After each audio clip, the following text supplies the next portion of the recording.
Welcome to Mr. Smith and Brother BluZen, Between Cousins Show. I'm Brother BluZen. And I'm Mr. Smith. And today I'm starting a series on how to play acoustic guitar. I'm giving an overview on guitar anatomy, maintenance and upkeep, and how to tune your guitar. Let's get into it. Okay, we're going to start talking about the anatomy of the guitar, and one of the most important parts of the guitar is the strings, because they generate the noise that allows you to hear the sound that comes out of the guitar. So, starting with the guitar strings at the very bottom, they mount into the saddle of the guitar at the very bottom, and there's some pegs that hold those strings in. And then the strings go over the bridge at the very bottom of the guitar, and then they go up across the neck, all the way to the top, right where the headstock is, and there's what they call a nut, and that's where the strings go through like thin piece of plastic, and then they go into the string post. The string post at the top of the guitar, the string goes through the string post and is wound around that. And then in order to adjust that and make the strings tighter or looser, you see the tuning pegs / machine heads that are there that will turn clockwise or counterclockwise so that you can tighten up the string or loosen up the string, depending on what you're trying to do. Now that we talked about the strings, once the strings are moving, then the sound goes through the sound hole, and then it is echoing or reverbing back with the resonance of the wood. And that's one of the reasons why they chose wood, is because it has a great resonation with sound, and it amplifies naturally. So the next thing on the guitar that we need to look at is the neck and then the fretboard. The neck joint itself is just the neck coming in contact with the body. And then the fretboard itself is important because that's where your fingers are going to be pressing down on the strings in between the frets. And then, so basically the idea is to make the guitar sound, you want to hold the string down in between the frets so that when you hit a string or pluck it or strum it, that it has a particular note that you're playing on that fretboard. The next important thing for guitar players to learn is the position markers. The position markers you can see on the very front, just beneath the strings there. They're usually pearl inlays. They can be other materials as well, but they're little dots. And those dots tell you where you're at. If you're reading guitar tablature, or you want to remember where your finger position is when you played a certain chord or certain note, the frets are numbered from 1 all the way down, starting at the very top. So the last portion that we want to talk about with the guitar is the soundboard, which is the very bottom. And that actually can give you more of a percussion sound. So you'll see some guitar players that will tap on it, or pop it, or they'll wrap their knuckles on it or something to get a particular sound while they're playing. So it gives them a beat or a rhythm to play to. So with guitar, you can play notes, singular notes, and solo and do that. You can strum, and you can also play percussion. So, after a while, you get the rhythm going and you can move forward with that. So let's go to our next slide. And we're going to talk about the maintenance and upkeep. So the maintenance and upkeep is, basically a guitar cleaning kit that I have on the right picture there.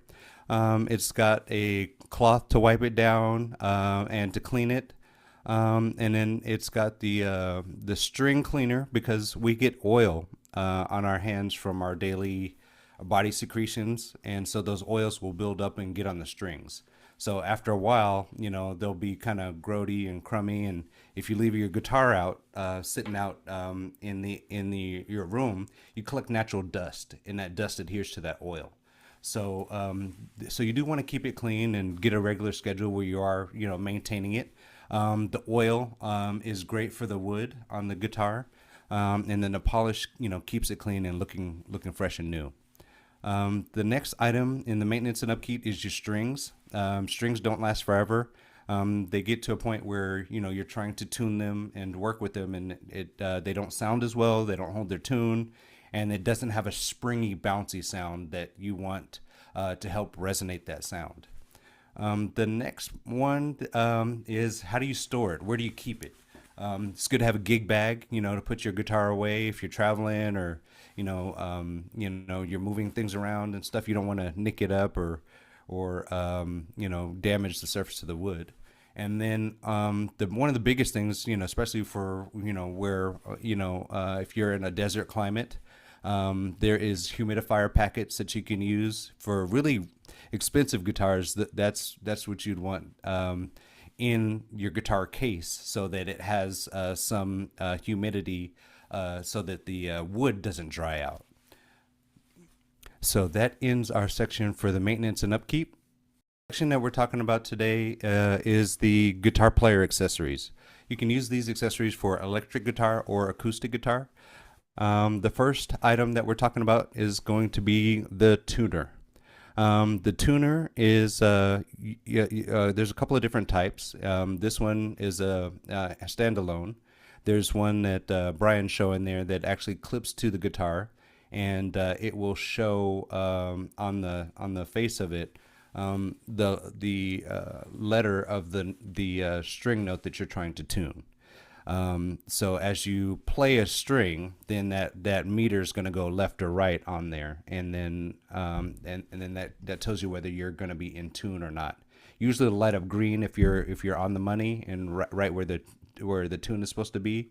And if it's off, the arrow will point off to the right, but middle is the center there. This is good to have one that you can plug an electric guitar into, or has a microphone. This one has a microphone, so it's actually picking up the tune of my voice, and I'm in F now. This is definitely a good thing to have and a good accessory to have. The next thing, most important, is going to be the guitar picks. There are many different types and styles of guitar picks, and what a guitar pick does, it allows you to get more intricate with your playing and your picking of strings. And also on some of the picks, they're very thin where you can bend them. And those picks allow you to strum a lot more and move easily and glide across the strings. And then one of the other picks that we have, this is a really heavy pick. This is if you're, playing a bass or playing thicker strings. This one has grooves in it so that you can actually put your fingers in and hold it tight while you're moving. And sometimes you're moving your fingers really fast in order to get that string action, depending on what you're playing and the style of music that you're playing. The next portion I want to talk about is the strap. Basically, this is what holds your guitar to your back if you're standing up, if you're moving around.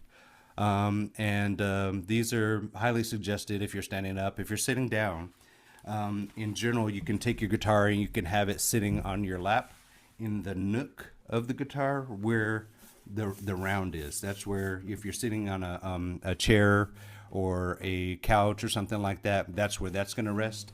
And then your arm can go over the front of the guitar and then have your hand placed anywhere you feel comfortable to play. But this in general going to be near the sound hole. And then lastly, have an extra set of strings if you're going to be playing and you break a string, then it's not fun. So if you have an extra set of strings, you can just replace that one, tune it up. And sometimes with the tuning, it can get tricky. But we're going to go into a little bit of the tuning. We're going to go into the tuning in just a moment. And let's go to the next one. So part of the tuning that makes we have to know what each string does. So there's 6 strings that we need to know the names of. So the very top string is the number 1 string, is your the highest note on note string on the guitar, the E string. Then as we go down, we see 1, 2, 3, 4, 5, 6. The strings get heavier, and they produce a different sound. So starting at the big string, which would be on this guitar, on the first string, I don't want to say left or right because it's not going to make a difference, but the biggest string, we're going to start there. That's going to be E. Then the next one is A. Then the next string is D. Then G. Then B. Then E. So it helps to memorize the names so that when you go to tune it, or you're going to switch tuning or something like that, that you're able to understand which string you need to tune to produce the sound you're trying to make. So one of the mnemonics that I have at the bottom of the screen there is eat all day, get big, easy. So it's just a simple, E, A, D, G, B, E. And sometimes after playing guitar for, many years, it's just something I say to myself when I'm tuning it. And as you tune it, and you have new strings, you'll have to tune more often until the strings get locked in. So, so that talks about the strings and the string placement there. And you can see in this diagram, the strings are going vertical, and then horizontal are the frets. So those are the metal tabs on the fretboard that you're going to be placing your finger on the string in between to lock in and hold that note. Okay, so now we're going to start the guitar tuning process, and I'm going to see if I can get my my tuner to pop up on the screen here. So let me see here. Actually, let me do that. Okay, so what I'm going to do, I'm going to explain what I'm going to do at the start here. So we're going to start with the low string. And what we're going to do is we're going to pluck the low string and then use the tuner to adjust the pitch to E. So right now, I believe my guitar is tuned. So I'm just going to knock it out of tune right now by turning the tuning peg or the machine head. And so now you see it's a lot lower as I turn it down. So let me go ahead and put the tuner on, and we're going to tune this up real quick. We're watching the center of the screen, and there's going to be, when the light turns green in the middle, that's when we know we've tuned it correctly. So I'm going to demonstrate that right now. All right, now we're at the process of we're going to start talking about the tuning, and we're going to start with the lowest string, and it's the E string. And on the chart that we just looked at, we saw that the E string is the lowest string, and then there's another E string on the high end. That's why that mnemonic is good to remember. So we're going to start with the E string, and I've got the tuner set, and it's set for 441 hertz. There are some people that tune it to 432 for particular music styles or particular reasons, but for standard tuning in American music is 441. So we're going to start there, and on the lowest string, I'm going to pluck the string, and then the tuner is going to tell me where I'm at and how much I need to adjust up or down by turning the tuning pegs on the top of the guitar that we talked about earlier. So I'm going to start playing the E string,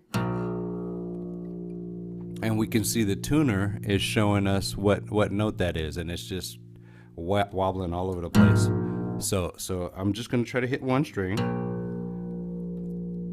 and so I'm going to start turning the knob on the tuning peg until I know this is an E string, so I'm looking to find the E.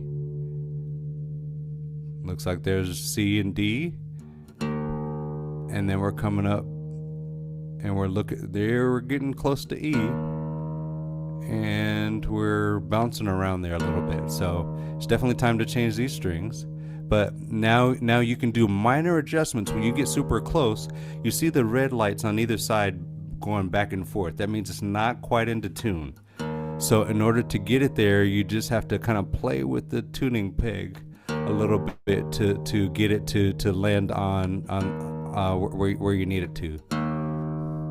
So it's really close here. So I'm going to stick with where it's at right now, and I know I need to change the strings. And then I'm going to go to the next string, which is A. So I'm out of tune on that one there, so I need to tune this up a little bit. And it looks like it was on a G, and then we're on getting closer to the A. There we go. We're gonna try to lock in as close as we can to get that solid green in the middle. That's gonna give us the note that we want to get. So the reason why we're tuning our strings is so that when we play chords and we play notes, it gives an accurate depiction of what you're supposed to play, and you get a certain feeling from that. And there's also different types of tuning. So now let me go back down a little bit because I was too high. And there we go. So I'm about in the center there. So like I said, when the strings aren't holding really well, it's definitely time for me to change these. So the next one we're going is D. So we did E, A, and now D. Oops. And then we're gonna,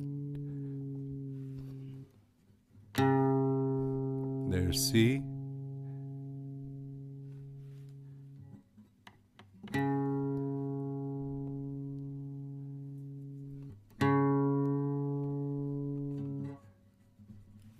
E, A, D. There we go. Let's see here. And we're almost on the money without having to do too much there. And we land on the green. There we go. It's about as good as you can get with these old strings on here. So then we have E, A, D, and then we have G. And so now that I did my first three strings, I have E, A, D. Then my next three strings on my tuning pegs are going to go G, B, and E. So the next one is G. Oops. Let's see here. So we're just going to play that a few times and get that G to lock in. And we're almost there. There we go. On the green. And like I said, it bounces back and forth a little bit. Just get as close as you can. And on new strings, you're going to have to play with them a little bit more to get that locked in. And then we're going to the last string. And that's almost at the E. There we go. So when you're done or getting close to done, you can always double check yourself on the top string to make sure that it sounds like the E on the bottom string. They're an octave apart, so if you have it tuned right, then it should stay where it's at. But if you lose tune, then you got to go back and fix that a little bit. So it looks like I've lost a little bit of that on the E string, and I need to go up a little bit higher. There we go. Those should harmonize together because they're playing the same note but in another octave. So if I've tuned it right, then it should be good there. That upper E is looking good. The lower E is still kind of wonky, but that will be what we need to move forward to the next part of the lesson. There we go. One more there. I think we're good there. Okay. All right. So we're going to practice now. So what we're going to do is we're going to play open strings. Since we've got it tuned now, we should have E, A, D, G, B, and E. And so those are the six strings we've been talking about from the beginning of the lesson here. So so open string E. And just to let you know, when you put your palm of your hand over the strings, it's called a palm mute, and it will stop the sound. So if you ever have a bad sound and you don't like the way it's sounding, put your palm over the strings, and that will mute them. So E, A, D, G, G, B, E, A, D, G, B, E. So I have something is out of tune there. Something is not right. And so it sounds like that's the B.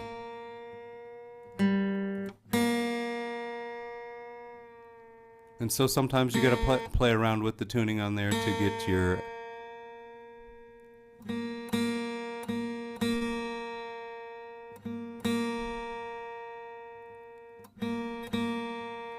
me see that real quick.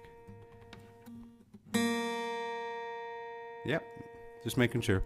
So that is there. So that is good. So E, E, A, D, G, B, E. Okay. So what we're going to do now is we're going to practice playing one note on the fretboard, and we're going to play it about 4 times a piece. And after we play that one note, we're going to start on the E string, and we're going to start with an open note, and then we're going to play the first fret. So the first open note is going to be E, and I'm going to strum it 4 times with my pick, and just let that resonate a little bit. Then I'm going to put my index finger, my first finger, on the first fret. So let me see if you can see that there. So the first fret is the in between the nut at the top of the guitar and the first middle fret. So we're going to put our finger down and we're going to push down on the string, so as kind of as hard as you can, and then we're going to pluck. So, and then from there we're going to move up 1 fret and do the same thing. And this just gets your fingers used to pushing the string down. So this is a good practice. And you can do this on all of the strings. Today we're just doing the E string. And we're just doing 4. And you can also, we started off on the first finger, but you can switch fingers just to get your other fingers used to sliding up and down the strings. These are metal strings, and we have these soft fingers. So at some point in time, if you start playing or play more often, then you're going to develop calluses on your fingertips, so they don't hurt. But if you practice a lot, they will hurt, and then you'll develop calluses on there.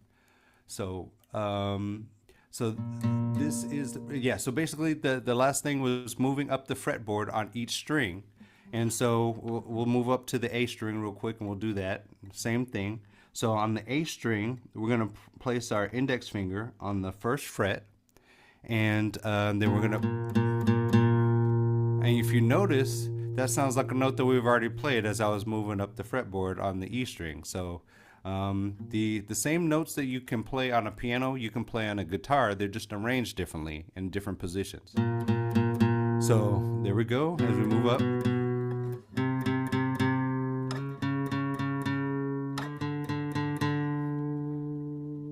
So that's basically how you move up the fretboard, and we're playing single notes.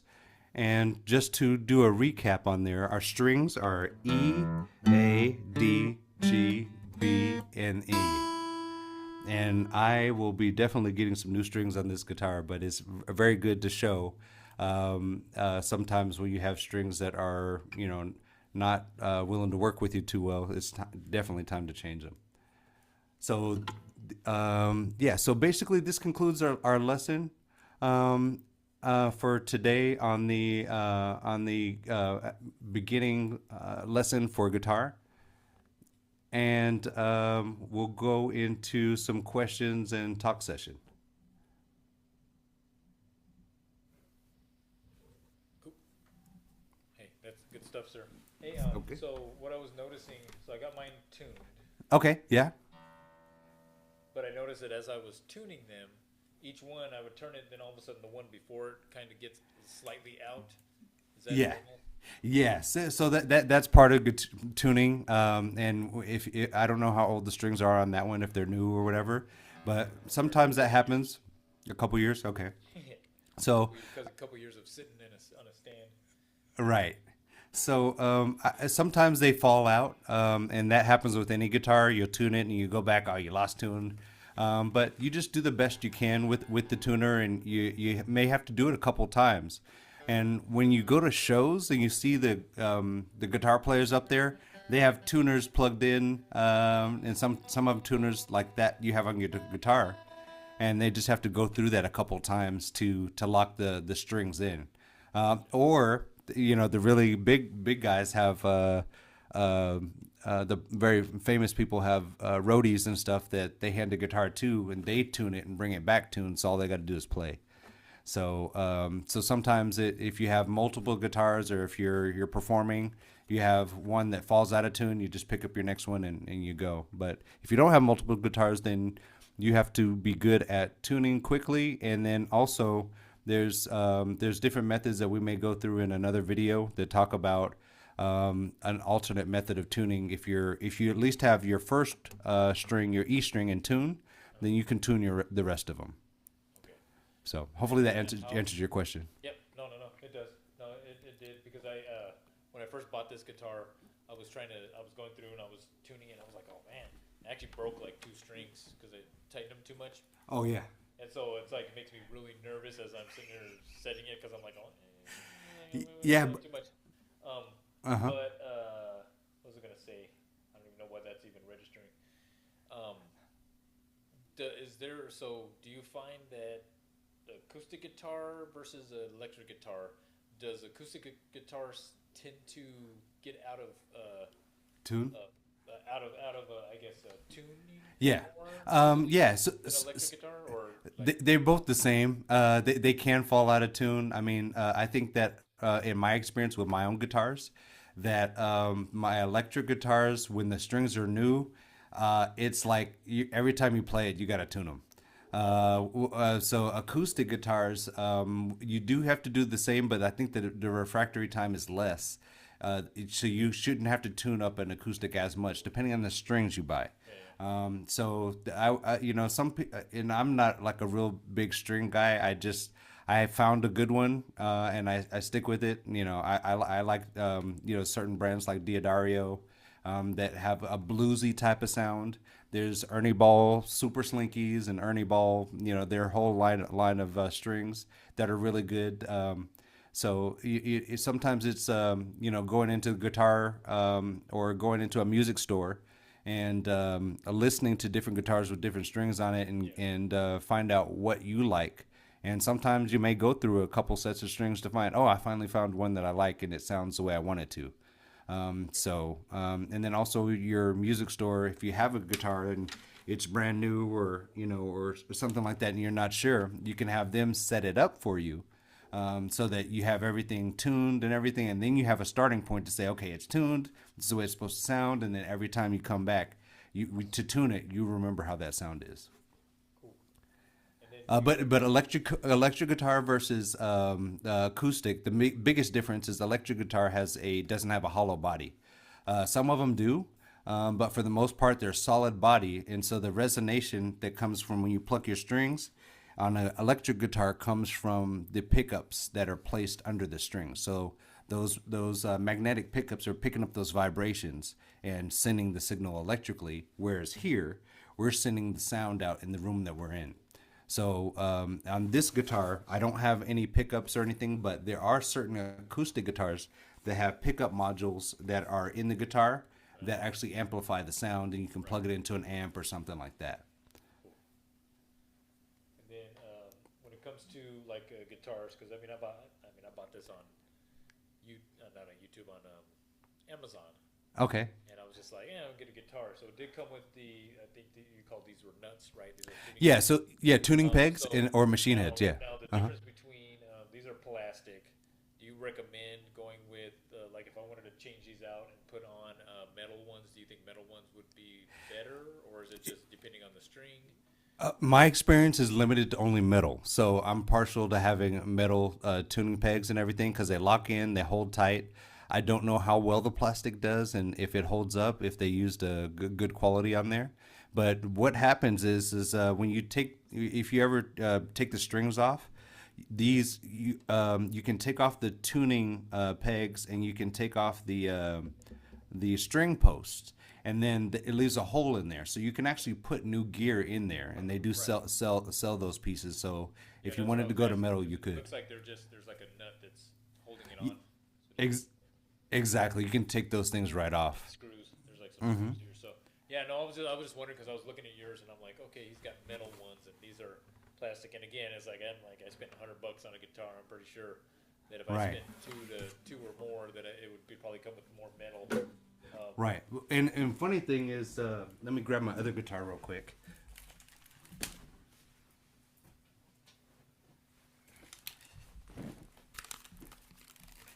This is an electric, and it has a different kind of stock head.